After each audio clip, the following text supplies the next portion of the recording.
যেহেতু আমি part of miss universe family, so অনেক কিছু আমি বলতে পারবো না, বাট এতটুকু বলতে পারবো বাংলাদেশের হয়ে যতটুকু পজিশন নিয়ে আসা সম্ভব, যতটুকু সর্বোচ্চ রেজাল্ট নিয়ে আসা সম্ভব আমি করেছি। বাট বাংলাদেশ বিধায় আমাদেরকে আরো অনেক বেশি কাজ করতে হবে, অনেক বেশি এগিয়ে যেতে হবে, সো দ্যাট যেন বাংলাদেশ থেকে পরবর্তী যে কন্টেস্টেন্ট যায় তারা আরো বেশি ভালো মার্ক পায় এবং তারা ভালো জায়গায় যায়।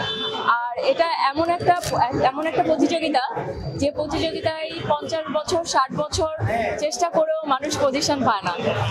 অনেক বড় বড় কান্ট্রি আছে যেগুলি আপনারা দেখলে হয়তো বা দেখতে পারবেন যে তারা পজিশন পায় নাই 50 বছরে 60 বছর।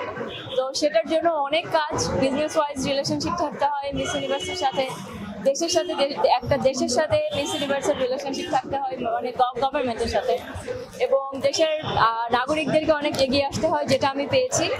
তো আমরা ওয়ান স্টেপ অ্যাহেড, বাট আমি আশা করছি পরবর্তীতে যেসব কন্টেস্টেন্ট যাবে তাদেরকে আমরা হেল্প করতে পারবো, এবং আমরা এবার দেখিয়ে দিয়েছি যে আমরা বাঙালিরা একসাথে হলে এবং একসাথে কোনো কিছু জয়ী হতে চাইলে কি করতে পারি।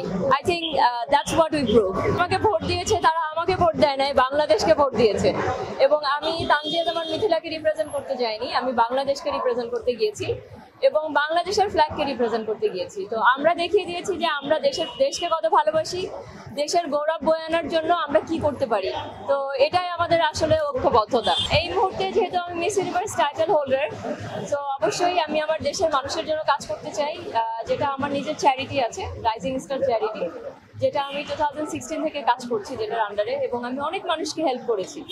এবং I will continue my work, I will continue my journey. আর এর বাইরেও আমি ব্যক্তি মিথিলা আমার একটা ক্যারিয়ার আছে, যেটা আমি অ্যাক্টিংটাকে ক্যারি করতে চাই। সো হোপফুলি আমি অ্যাক্টিংটা ক্যারি করবো।